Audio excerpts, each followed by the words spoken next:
Particular ಆಗಿ ಇವತ್ತು cancer ಬಗ್ಗೆನೇ ನಿಮ್ ಜೊತೆ ಸ್ವಲ್ಪ ನೋಡಿ, ಜಾಸ್ತಿ ಈ ಮಾತನಾಡೋದಿದೆ. ಕ್ಯಾನ್ಸರ್ ಬಗ್ಗೆ ನಮಗೆ ಈಗ ಕಳೆದ ಒಂದು 70-80 ವರ್ಷದಿಂದ ಅದರ ಬಗ್ಗೆ ಹಾ. ನಮಗೆ ಹೆಚ್ಚು ತಿಳುವಳಿಕೆ ಬಂದಿದೆ. ಈಗ ನಮಗೆ ಅರ್ಥ ಆಗ್ತಾ ಇದೆ, ಯಾವುದೇ ಒಂದು ವಸ್ತುವನ್ನು ಹ್ಮ್ ಅತಿ ಕಂಟ್ರೋಲ್ ಇಲ್ಲದೆ, ಹ್ಮ್ ಹತೋಟಿ ಇಲ್ಲದೆ ಉಪಯೋಗಿಸಿಕೊಂಡಾಗ ಅದರಿಂದ ತೊಂದರೆಗಳು ಬರುತ್ತೆ ಅಂತ ಎಲ್ರಿಗೂ ಗೊತ್ತು. ಉದಾಹರಣೆಗೆ ಹ್ಮ್ ನಾವು ಉಪ್ಪು ತೆಗೆದುಕೊಳ್ಳೋಣ. ಹ್ಮ್ ಉಪ್ಪನ್ನು ಹತೋಟಿ ಇಲ್ಲದೆ ತೆಗೆದುಕೊಂಡ್ರೆ ಬ್ಲಡ್ ಪ್ರೆಷರ್ ಜಾಸ್ತಿ ಆಗುತ್ತೆ ಅಂತ ಎಲ್ಲರಿಗೂ ಗೊತ್ತು. ಕರೆಕ್ಟ್.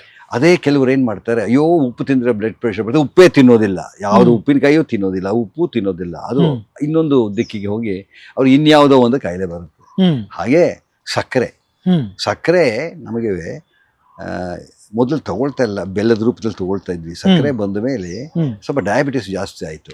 ಅಕ್ಕಿ ಒಳ್ಳೇದು, ಪಾಲಿಶ್ ಮಾಡದಿರೋ ಅಕ್ಕಿ ತೆಗೆದುಕೊಂಡ್ರೆ ಏನೂ ತೊಂದರೆ ಇಲ್ಲ. ಪಾಲಿಶ್ ಮಾಡಿ ತಗೊಳ್ತೀವಲ್ಲ, ಅದು ಬೇಗ ನಮ್ಮ ರಕ್ತದಲ್ಲಿನ ಸಕ್ಕರೆ ಅಂಶ, ಗ್ಲೂಕೋಸ್ ಅಂಶವನ್ನು ಹೆಚ್ಚು ಮಾಡುತ್ತೆ. ಇದು ಎಲ್ಲರಿಗೂ ಗೊತ್ತಿರೋ ವಿಷಯ. ಯಾವುದೇ ಒಂದು ಪದಾರ್ಥವನ್ನು ನಾವು ಅತಿ ಹೆಚ್ಚಾಗಿ ತೆಗೆದುಕೊಳ್ಳದೇನೇ ಇದ್ದಾಗ ನಮಗೆ ದೇಹದ ಮೇಲೆ ಅದರ ಪರಿಣಾಮ ಬೀರುತ್ತೆ.